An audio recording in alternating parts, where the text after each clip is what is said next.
Here's the paradox no one wants to confront. Millions of people now understand the system is breaking. The $38 trillion debt, the collapsing bond market, the 2026 maturity wall. They've watched the videos, they've seen the warnings, and yet they're still doing exactly nothing. Not because they're stupid, because understanding the problem without knowing the solution leaves you paralyzed with fear. And fear without action is useless. This isn't about predicting doom. It's about recognizing that the people who survive financial crises are never the smartest. They're the ones who moved first. Let me show you why most people will get this wrong. On the morning of January 15, 2026, Marcus Thompson woke up to find his retirement account had dropped another $47,000 overnight. At 58 years old, after 31 years as a logistics manager in Cleveland, Marcus had done everything right. Or so he thought. He'd contributed to his 401k every paycheck since 1995. He'd diversified into index funds like every financial advisor recommended. He'd stayed the course through 2008, through 2020, through every dip and correction. His portfolio had grown to $892,000 by October 2025. He remembers sitting at his kitchen table that January morning, coffee going cold, staring at a number that now read $614,000. The fluorescent light above the sink was flickering. His wife was still asleep. And Marcus realized, in that silence, that everything he'd believed about building wealth was a lie, designed for a world that no longer exists. 3,000 miles away, in a small apartment in Phoenix, a 29-year-old bartender named Elena Vasquez checked her phone and smiled. Elena had never made more than $52,000 in a single year. She'd never owned a stock. She'd never spoken to a financial advisor. But 18 months earlier, Elena had listened to her grandfather, a man who'd survived currency collapse in Argentina in 2001, and started converting her tips into silver coins, 1 ounce at a time, sometimes 2, never more than she could afford to lose. By January 2026, Elena owned 847 ounces of silver, purchased at an average price of $24.50 per ounce. That morning, silver was trading at $32.50. Her $20,700 investment was now worth $27,500. More importantly, it was hers. Not a number on a screen, not a promise from a brokerage. Physical metal she could hold in her hands. So let me ask you a question that should disturb you. Why is a bartender with no financial education outperforming a man who followed professional advice for 3 decades? The answer reveals the 3 mistakes that will destroy wealth in 2026. Mistakes that most people are making right now, today, as you watch this video. Here's what most people get wrong about financial crises. They think the danger is losing money. It's not. The real danger is being right about the problem and wrong about the solution. Marcus Thompson understood the economy was weakening. He read the headlines about inflation, about the national debt, about the bond market stress. But he kept his money in the same system that was breaking because he didn't know what else to do. That paralysis, that gap between understanding and action, is what destroys middle-class wealth in every crisis throughout history. Let me give you the numbers that should terrify you. As of this week, the 10-year Treasury yield sits at 4.79%. The highest since 2007. And it's rising, despite the Federal Reserve cutting rates. Picture a chart with 2 lines moving in opposite directions, the Fed pushing down, the market pushing up. That's not supposed to happen. That's the bond market in open rebellion, pricing in default risk and inflation that the Fed cannot control. Gold hit $4,620 per ounce this morning, up over 30% in 4 months. Unemployment claims jumped from 220,000 per week in December to 340,000 last week, a 50% increase in 6 weeks. The stock market has dropped 18% from its October peak. And we're only in January. Robert Chen understood this earlier than most. At 44, Robert had spent 15 years as a software engineer in Seattle, building a nest egg of $1.2 million in tech stocks and index funds. In September 2025, something shifted in his thinking. He'd been watching Treasury yields climb for months. He'd noticed China and Japan dumping U.S. debt. He couldn't explain why, but the numbers felt wrong, like watching foundation cracks spread across a basement wall. Robert sold 60% of his portfolio over 3 weeks. His financial advisor called him crazy. His wife was skeptical. He moved $720,000 into physical gold, silver, and Bitcoin. Assets his advisor had never once recommended in 15 years of quarterly meetings. By January 2026, while the S&P 500 had fallen 18%, Robert's hard asset allocation had gained 12%. He'd preserved over $200,000 in purchasing power that his former portfolio would have lost. Now contrast that with Jennifer Walsh. At 52, Jennifer managed a dental practice in suburban Chicago with her husband. They had $2.1 million in retirement accounts, all managed by a wealth advisor at a major bank. When Jennifer mentioned the article she'd been reading about currency instability in November 2025, her advisor smiled and told her to stay the course. "The market always recovers," he said. "Don't let fear make you do something irrational." Jennifer trusted him. She'd trusted him for 11 years. By late January 2026, her accounts had lost $380,000. She remembers the exact moment she called her advisor and got voicemail. Then called again. Then checked his LinkedIn profile and saw he'd quietly left the firm 2 weeks earlier. Picture Jennifer in her office between patients, phone pressed to her ear, listening to a recording that offered no answers and no accountability. Here's the brutal truth. The financial industry is designed to keep your money in the system, not to protect your wealth. Advisors get paid when your money stays invested in products they sell. They don't get paid when you buy gold coins and put them in a safe. The incentives are misaligned, and in a crisis, misaligned incentives become catastrophic. But this video isn't about blame.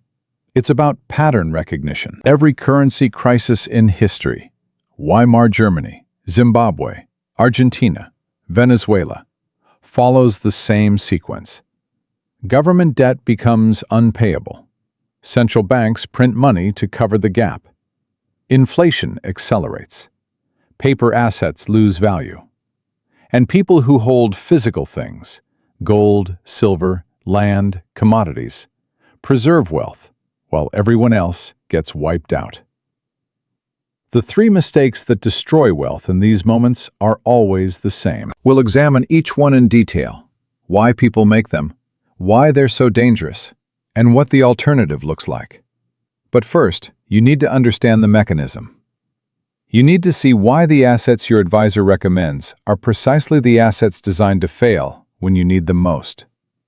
Because the cruelest part of this story isn't that Marcus Thompson lost money. It's that he lost money doing exactly what he was told to do. To understand why certain assets survive crises while others collapse, you first need to understand how money actually works.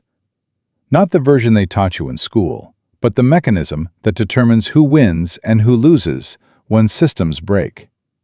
Here's the simplest way to think about it. Imagine you and 9 friends are stranded on an island. You find 100 seashells and decide to use them as money. Everyone gets 10 shells. You can trade shells for coconuts, for fish, for labor. The system works because there are exactly 100 shells, and everyone trusts the count.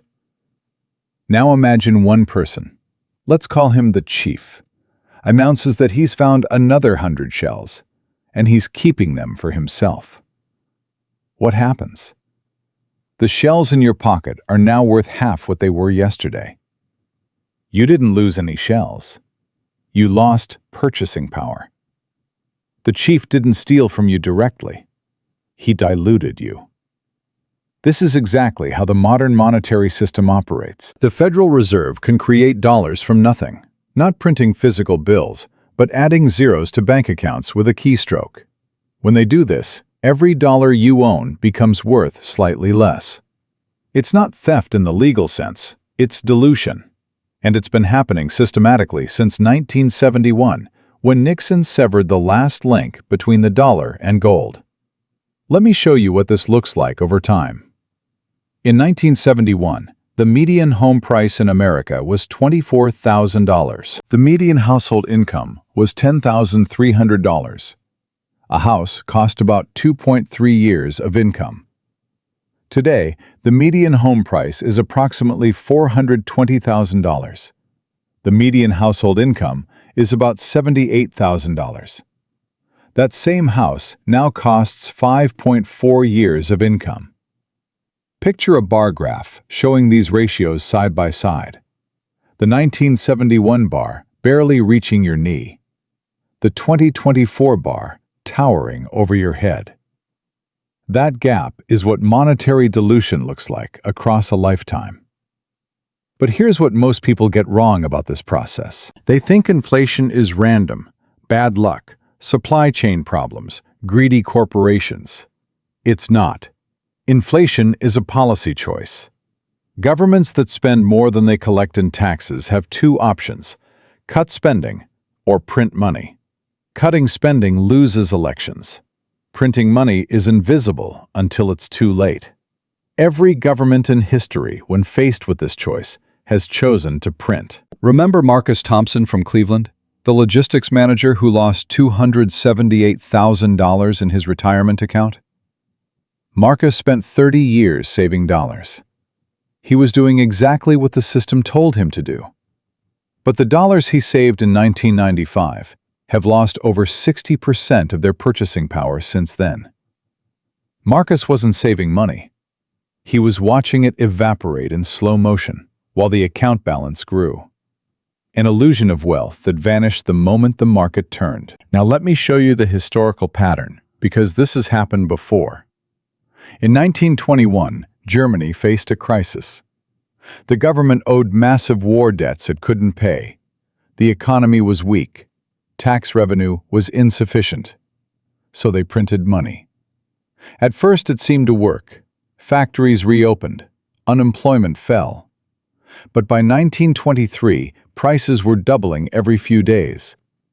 A loaf of bread that cost 250 marks in January cost 200 billion marks by November. Picture a wheelbarrow, literally a wheelbarrow, filled with paper currency, pushed to a bakery to buy a single loaf of bread. That image isn't metaphor. It's documentary footage from Berlin, 1923. But here's the detail that matters for us today. Not everyone in Germany was destroyed. Some people emerged from the hyperinflation wealthy. What was the difference? The people who held hard assets, gold, silver, land, productive businesses, preserved their purchasing power. A gold coin that bought a good suit in 1921 still bought a good suit in 1924. The paper marks that could buy a house in 1921 couldn't buy a cup of coffee by 1923. Same economy, same crisis. Completely different outcomes based on what form you held your wealth. So here's the question you should be asking. If hard assets protect wealth during currency crises, why doesn't everyone own them? The answer reveals one of the great hidden mechanisms of modern finance. The financial industry makes money when your money stays in the system, in funds that charge fees, in accounts that generate commissions, in products that can be traded and retraded. Gold coins in a safe generate no fees. Silver in your possession generates no commissions. Bitcoin in cold storage generates no revenue for Wall Street. The entire incentive structure of professional financial advice points away from the assets that historically survive crises. Viktor Orlov understood this by accident. At 61, Victor had spent his career as an economics professor in Moscow. When the Soviet Union collapsed in 1991, he watched the ruble become worthless almost overnight. Life savings disappeared. Pensions evaporated. His colleagues, who had trusted the state pension system, found themselves unable to afford food. But Victor's grandmother had given him something in 1987, a small collection of pre-revolutionary gold coins she'd hidden since the 1920s.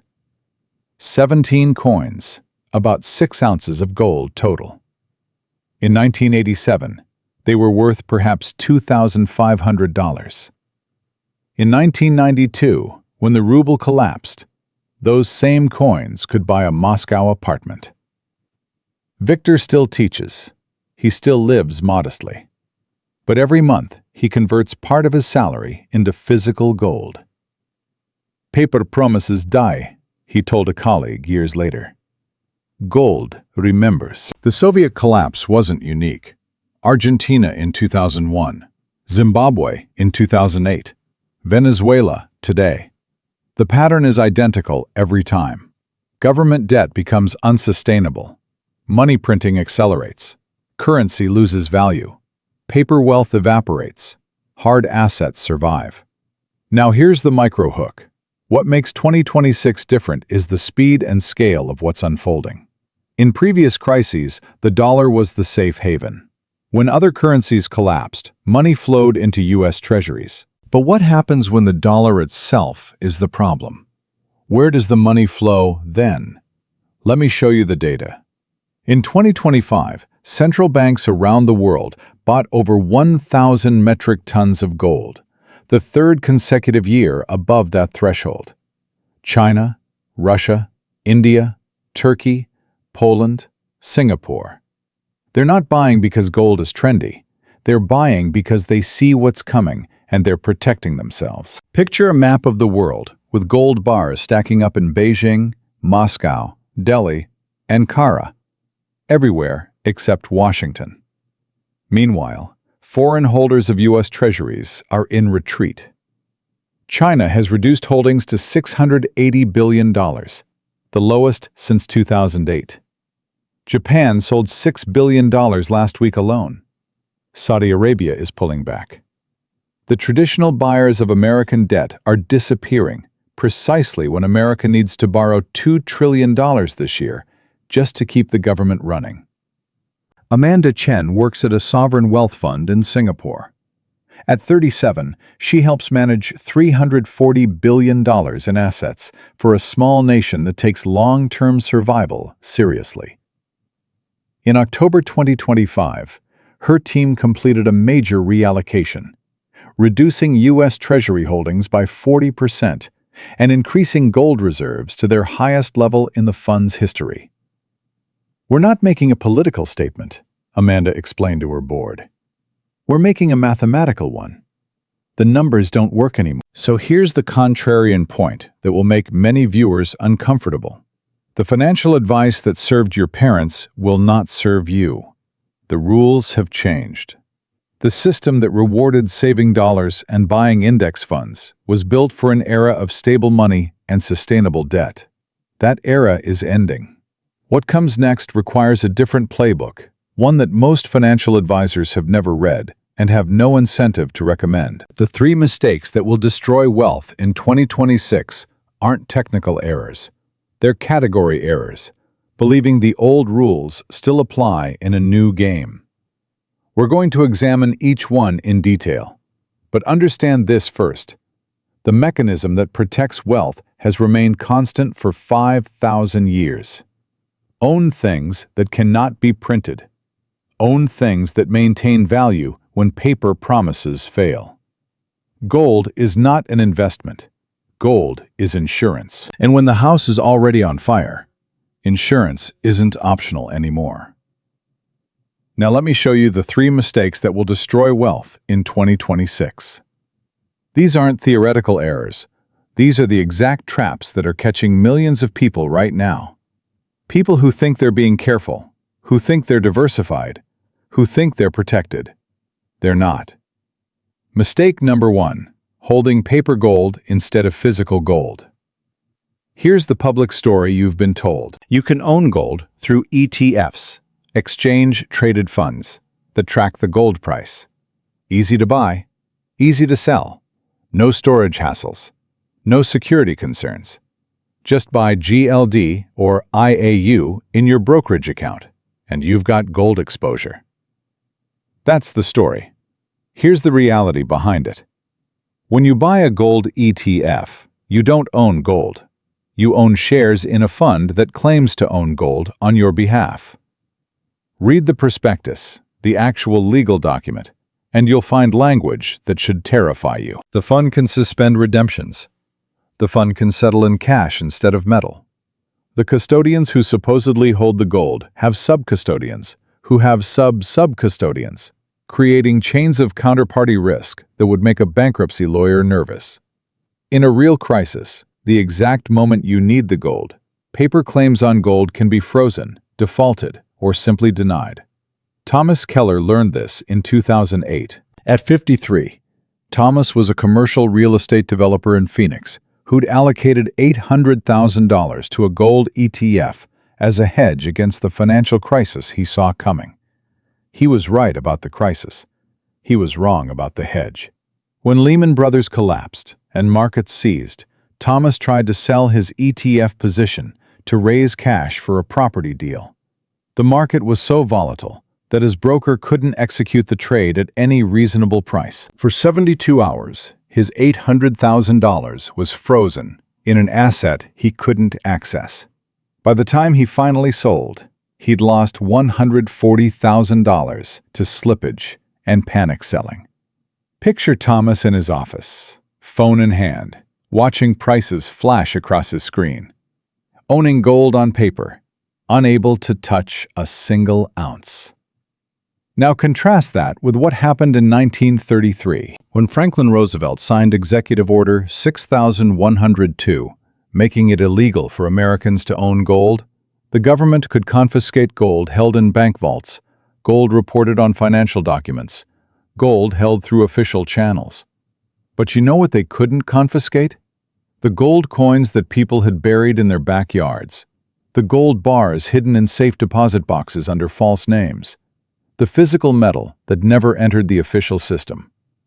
Private possession matters. It mattered in 1933, and it will matter again. The one-liner that summarizes this mistake: if you can't hold it, you don't own it. Mistake number 2. Leaving Bitcoin on exchanges. Here's the public story. Crypto exchanges like Coinbase and Kraken are regulated, insured, safe places to store your Bitcoin. They have security teams. They have insurance policies. They're easier than managing your own wallet. Why bother with complicated self-custody when professionals can handle it? Here's the reality. When your Bitcoin sits on an exchange, you don't own Bitcoin. You own an IOU from a company that owns Bitcoin. The exchange controls the keys, which means the exchange controls the asset. And exchanges fail. They get hacked. They get regulated out of existence. They freeze withdrawals when liquidity runs dry. Rachel Morrison was 26 years old and working as a nurse in Atlanta when she bought her first Bitcoin in 2021. She accumulated carefully, dollar-cost averaging through the volatility, building a position worth $47,000 by November 2022. She kept it all on FTX, one of the largest, most trusted exchanges in the world. Backed by major venture capital, endorsed by celebrities, advertised at the Super Bowl. Then, in 7 days, FTX collapsed. Rachel remembers the exact moment she tried to log in and couldn't. The screen that usually showed her balance now showed an error message. She spent the next 3 weeks calling customer service lines that never answered, filing claims in a bankruptcy proceeding that might return pennies on the dollar years from now. Her $47,000? Gone. Not because Bitcoin failed, because she trusted an intermediary instead of holding her own keys. Here's the question you should be asking. How many people with Bitcoin on exchanges today will experience the same thing when the next crisis hits. The lesson is brutally simple. Not your keys, not your coins. If you own Bitcoin, move it to a hardware wallet. Trezor, Ledger, something you physically control. The process takes an afternoon to learn. The security lasts a lifetime. And when exchanges freeze withdrawals, not if, when, you'll still have access to your wealth. Pause this video for a moment and ask yourself, what percentage of your assets exists only as numbers on someone else's computer? Your brokerage account, your bank balance, your retirement funds. None of it is truly yours until it's in your possession. In stable times, this doesn't matter. In crisis, it's the only thing that matters. Now let me show you mistake number 3, and this is the one that kills more wealth than the other two combined. Mistake number 3, waiting for perfect conditions. Here's what most people get wrong about crisis preparation. They think there will be a clear signal, a moment when the news anchors say, "Now is the time to act." They imagine buying gold when the price dips, buying Bitcoin when the volatility settles, moving to safety when the path is obvious. That moment never comes. The perfect conditions never arrive. And while people wait, the window closes. Remember Elena Vasquez, the bartender in Phoenix who converted her tips into silver coins? Elena didn't wait for the perfect entry point. She bought at $23, at $25, at $28, at $31. Some purchases looked great in hindsight.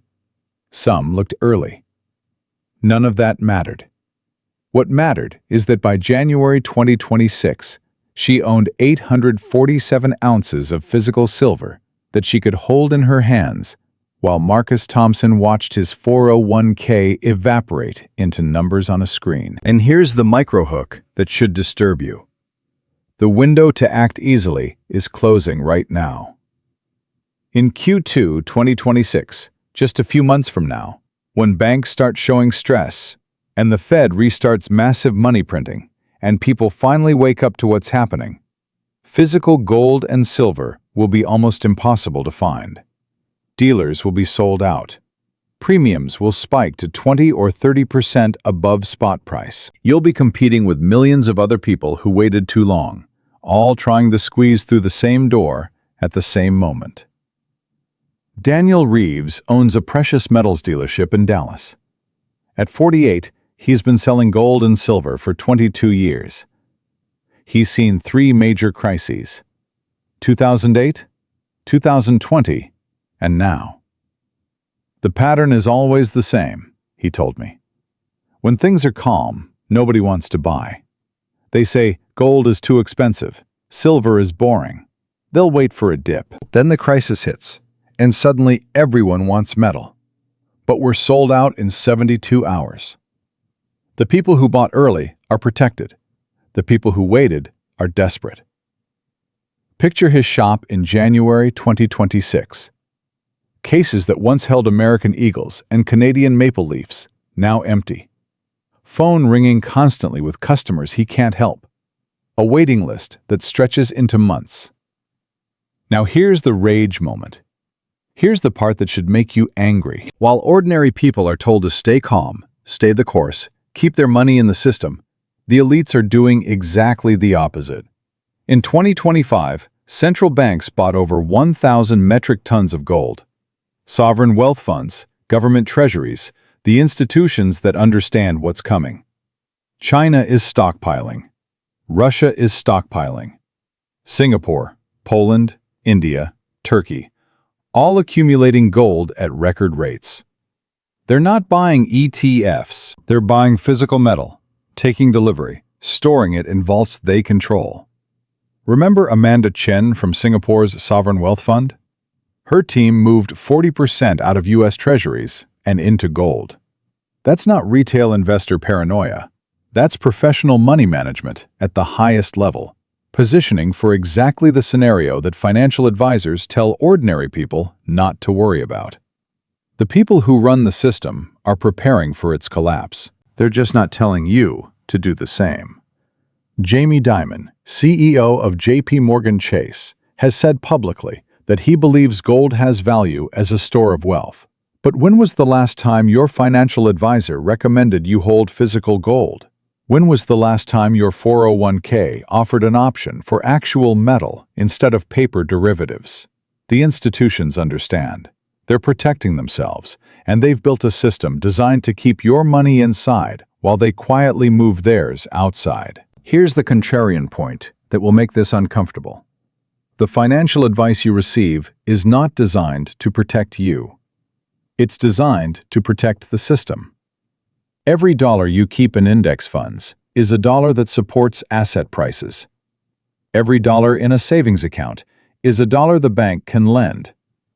Every dollar in a brokerage account generates fees for Wall Street. The incentive structure points entirely toward keeping you inside. The advice to stay the course isn't wisdom, it's marketing. So let me ask you the question that determines everything. Are you going to do what you're told, or are you going to do what works? The 3 mistakes: paper gold instead of physical, Bitcoin on exchanges instead of self-custody, waiting for perfect conditions instead of acting now. These aren't accidents. They're the path of least resistance. They're what happens when you trust the system to protect you instead of protecting yourself. The consequences of these mistakes aren't theoretical. They're playing out right now, in real time, in the retirement accounts and savings balances of millions of people who will look back on 2026 and realize they had the information, they had the warning, and they did nothing. But there's still time. The window is narrow, but it's open. And in the next section, I'm going to show you exactly what the trajectory looks like, who survives and who gets destroyed, based on the decisions you make in the next 90 days. Currency crises don't announce themselves with sirens. They don't arrive on a specific date that historians can circle on a calendar. They unfold slowly, invisibly, like water damage behind a wall. The structure looks fine until one day it collapses. And by then, the rot has spread too far to repair. The dollar won't die tomorrow. Your retirement account won't go to zero overnight. That's what most people get wrong about financial crises. They're waiting for the dramatic moment, the bank run, the market crash, the headline that says it's over. But that moment never comes the way they imagine. Instead, purchasing power erodes year after year. Savings that seemed adequate become insufficient. A comfortable retirement becomes a struggling one. The destruction happens in slow motion, which makes it far more dangerous because people don't react until it's too late. Let me show you what the next decade looks like through 2 trajectories. One person who acted, one who didn't. Same starting point, same information, completely different outcomes. Marcus Thompson, the logistics manager from Cleveland we met in part 1, watched his retirement account drop from $892,000 to $614,000 by January 2026. But he didn't change course. His advisor told him markets always recover. His colleagues said the same thing. Marcus decided to stay the course, to wait it out, to trust the system that had worked for 30 years. Here's Marcus in 2030. The stock market has nominally recovered some losses, but inflation has averaged 7% annually for 4 years. His account shows $720,000, higher than January 2026, technically a gain. But adjusted for inflation, that $720,000 buys what $480,000 bought in 2025. Marcus is 62 now, planning to retire at 65. He runs the numbers and realizes he can't. The retirement he imagined, modest travel, helping his grandchildren with college, maintaining his home, is no longer mathematically possible. He'll need to work until 70, maybe longer. By 2036, Marcus is 68, still working. His account shows $680,000 after he started drawing down for medical expenses. His wife needs hip replacement surgery. Their Medicare supplemental insurance doesn't cover what it used to. Picture Marcus at his desk, the same desk he sat at for decades, now understanding that he will likely die still working, still chasing a retirement that inflation stole from him 1 percentage point at a time. Now contrast that with Robert Chen, the Seattle software engineer who converted 60% of his portfolio to hard assets in September 2025. Robert's $720,000 in gold, silver, and Bitcoin looked volatile in 2026. Gold fluctuated. Bitcoin swung wildly. His advisor called him regularly, urging him to return to sensible investments. Robert ignored the calls.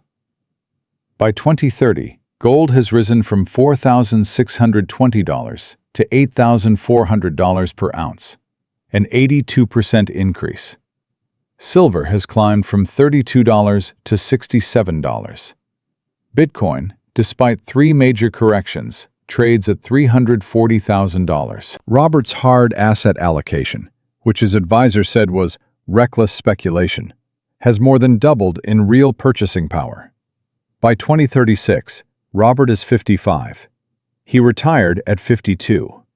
His portfolio generates no dividends, but he sells small portions annually, 3 ounces of gold here, a fraction of a Bitcoin there, to fund a lifestyle that would make Marcus weep. Picture Robert on a Tuesday afternoon, walking his dog through a park in Lisbon, where he relocated because his purchasing power goes further.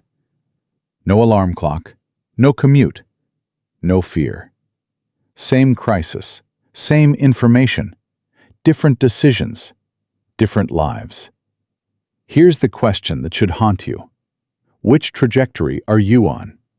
Let me show you how this pattern has played out before, because history doesn't repeat exactly, but it echoes.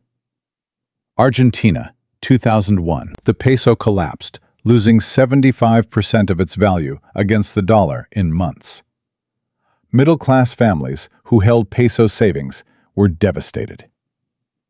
Ricardo Mendez was 44, a dentist in Buenos Aires, with $180,000 in peso-denominated savings, enough to retire comfortably by Argentine standards.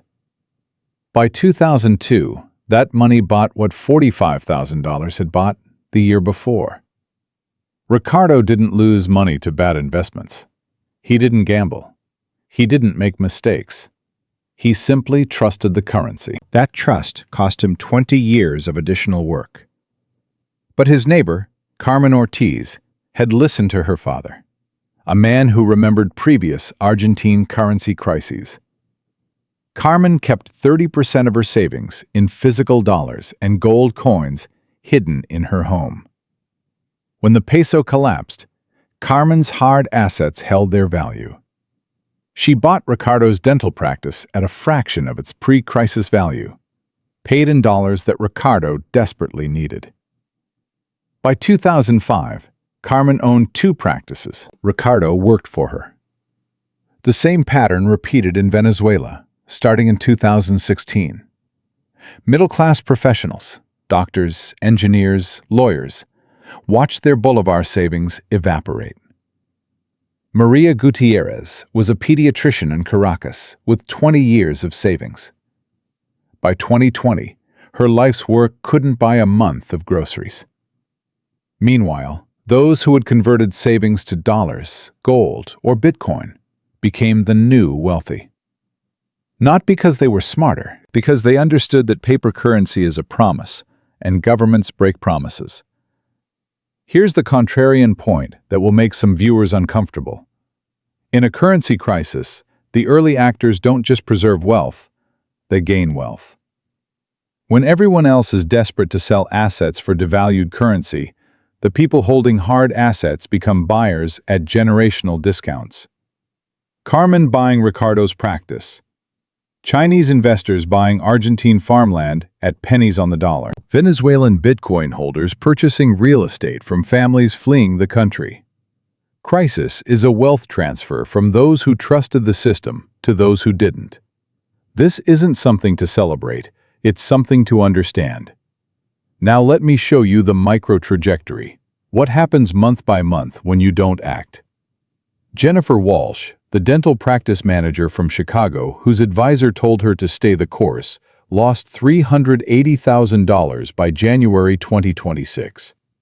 Let's follow her forward. By June 2026, the Federal Reserve has restarted quantitative easing, money printing, to stabilize failing banks.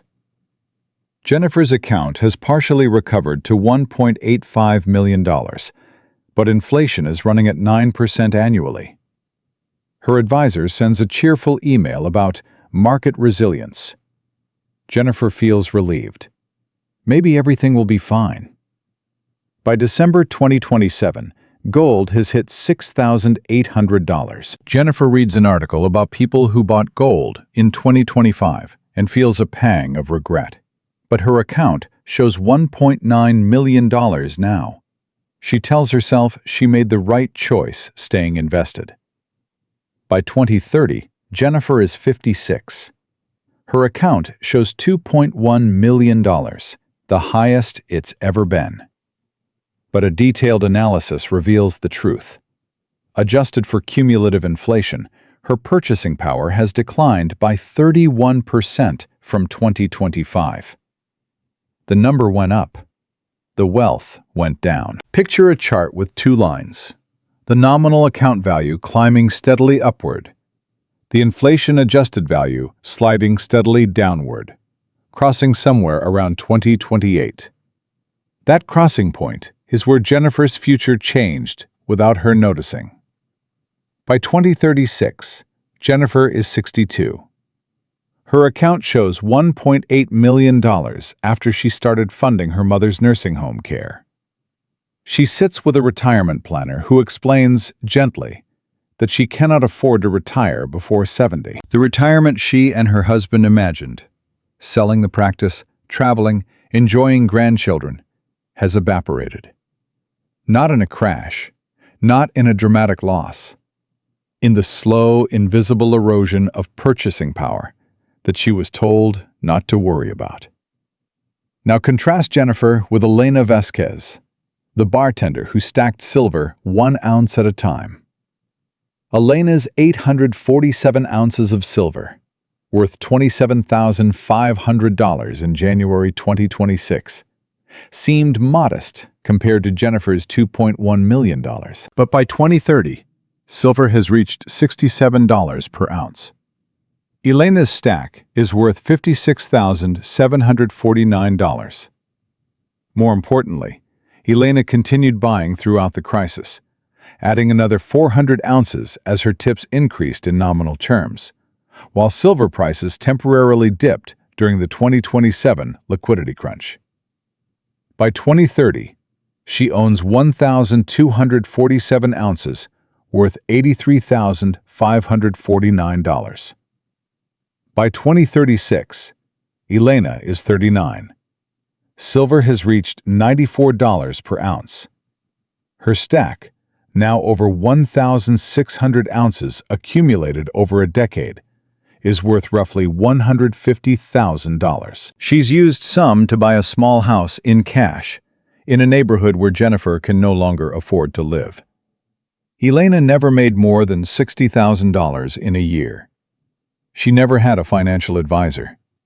She simply understood that paper promises fail, and metal doesn't. Here's the micro hook. The gap between these trajectories isn't about income. It's about understanding. The one-liner that captures this entire section. Wealth isn't what you earn. It's what you keep when the system fails. And here's the uncomfortable truth that connects everything. The consequences of the three mistakes we discussed, paper gold instead of physical, Bitcoin on exchanges instead of self-custody, waiting instead of acting. Those consequences don't arrive as punishment. They arrive as erosion. You don't lose everything in a day. You lose a little each month, each year, each decade, until you look up and realize the retirement you planned is gone. The security you expected has vanished, and the window to act has closed. Remember Viktor Orlov, the Moscow economics professor whose grandmother's gold coins bought an apartment when the ruble collapsed? Victor still buys gold every month, 30 years later. The lesson of currency collapse, he says, is that it happens slowly, then suddenly. The slowly part is where most people lose everything. The suddenly part is where they finally notice. We're in the slowly part right now. The question is whether you'll act before the suddenly arrives. So where does this leave you? Not in theory, not in projection. Right now, today, as you watch this video, with the specific circumstances of your life, your savings, your family. Let me be clear about something before we finish. This video isn't financial advice. I'm not a licensed advisor. I'm not telling you what to buy or sell. What I've shown you is a pattern that is repeated across centuries, across continents, across every currency crisis in recorded history. What you do with that information is your decision and your responsibility. But understanding the pattern is the first step, and the pattern is now undeniable. Central banks are buying gold at record rates, over 1,000 metric tons annually for 3 consecutive years. Foreign holders are dumping U.S. treasuries. China at its lowest holdings since 2008. Japan selling billions weekly. The 10-year yield is rising despite Fed rate cuts, a bond market in open rebellion. Corporate debt is maturing at rates companies can't refinance. Unemployment claims are spiking. The stock market has dropped 18% from its peak. Picture a dashboard with warning lights. Not one or two, but every single indicator flashing red simultaneously. That's January 2026. That's now.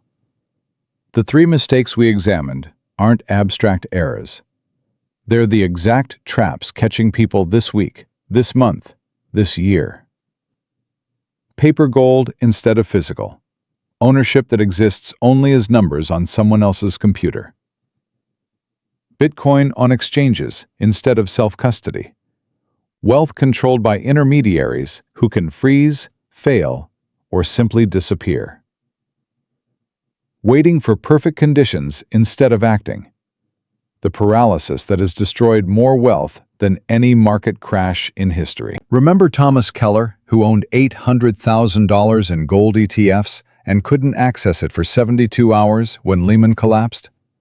Remember Rachel Morrison, who lost $47,000 on FTX because she trusted an exchange instead of holding her own keys? Remember Daniel Reeves, the Dallas precious metals dealer whose shop empties in 72 hours every time crisis hits? These aren't cautionary tales from the past. These are warnings from the present. Let me take you back to Cleveland, to Marcus Thompson. When we first met Marcus, he was sitting at his kitchen table in January 2026, watching his retirement account drop to $614,000. I showed you his trajectory. Still working at 68, retirement stolen by inflation he was told not to worry about. But here's what Marcus did the week after that morning at the kitchen table. The detail I didn't share earlier. Marcus called his financial advisor. He explained his concerns. He asked about gold, about hard assets, about alternatives to the portfolio that was bleeding value. His advisor told him the same thing advisors always say. Stay the course. Markets recover. Don't let fear make you do something irrational. Marcus listened. Marcus trusted. Marcus stayed the course. 3 years later, Marcus understood his mistake. But by then, gold had doubled. Silver had tripled. The window to act at reasonable prices had closed. Marcus had the information. He had the warning. He chose to trust the system instead of trusting the pattern. Now contrast that with what Elena Vasquez did. Elena, the Phoenix bartender who stacked silver 1 ounce at a time, didn't have an advisor to call. She had her grandfather's stories about Argentina. She had a simple understanding. Paper promises fail. Metal doesn't. Every week, Elena took her tips and bought what she could afford. 1 ounce, sometimes 2, never more than she could spare. No complicated strategy, no sophisticated analysis, just consistent action based on a pattern she understood. By 2036, Elena owned her home free and clear. Marcus was still making mortgage payments on a house worth less in real terms than when he bought it. Here's the question that determines everything. Whose path are you on? I want to give you a framework, not advice, but a way to think clearly about your situation. 3 questions to ask yourself. First, what percentage of my wealth exists only as numbers on someone else's computer? Bank accounts, brokerage statements, retirement funds, all of it controlled by institutions that can freeze access, fail, or devalue. If that percentage is high, you need to understand the risk. Second, if I wanted to convert 20% of my savings to hard assets this week, would I know how? If the answer is no, if you don't know where to buy physical gold, how to set up self-custody for Bitcoin, what dealers are reputable, then you're not prepared to act when acting becomes urgent. Third, what would I do differently if I knew, not suspected, but knew, that the currency system would experience significant stress in the next 3 years? Not collapse, not apocalypse, just stress. What would that version of you do today? These questions don't have universal answers, but asking them forces you to confront assumptions you may not know you're making. Here's the contrarian point that will make this uncomfortable. The biggest risk isn't being wrong about the crisis.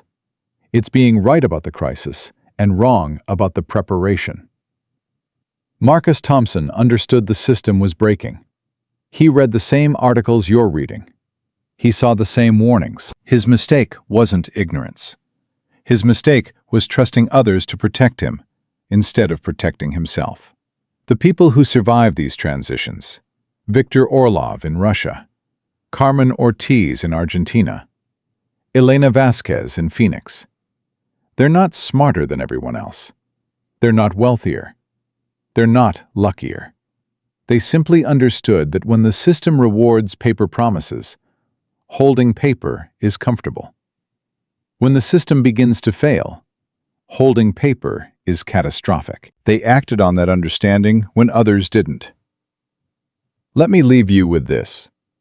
I haven't spent the last hour trying to scare you. I haven't shown you these patterns to create panic. The goal isn't fear, it's clarity.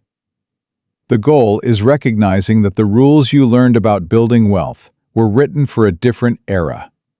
And that era is ending. The signature line that captures everything you've watched. The system was designed to keep your money inside, while the people who built it quietly moved theirs outside. This isn't conspiracy. It's incentive structure. Financial advisors get paid when your money stays invested in products they sell. Banks profit when deposits stay in accounts they control. The entire architecture of modern finance rewards keeping you inside the system. The advice to stay the course isn't wisdom. It's marketing disguised as wisdom. The central banks understand this. They're buying gold at record rates. The sovereign wealth funds understand this. They're diversifying away from dollar assets. The question is whether you'll understand it in time to act. Remember the one-liner from earlier? Wealth isn't what you earn. It's what you keep when the system fails. The window is open right now. Gold is available. Silver is available. Self-custody solutions exist. The infrastructure to protect yourself has never been more accessible. But windows close, and this one is closing faster than most people realize. Most people will watch this video, nod along, agree it makes sense, and do nothing. That's always how it works. That's how it worked in Germany in 1923, in Argentina in 2001, in Venezuela in 2016. The warnings were there. The pattern was visible. And most people trusted the system until the system destroyed them. You've seen the pattern now. You understand the mistakes. You know what the next decade looks like for those who act versus those who don't. The only question left is which group you choose to belong to. Information without action is just entertainment. And this isn't entertainment. This is the playbook that has worked every single time currencies weaken and systems fail. The people who act early look crazy until they look prophetic. The people who wait look sensible until they look broke. The choice is yours. The window is now, and nobody is coming to save you.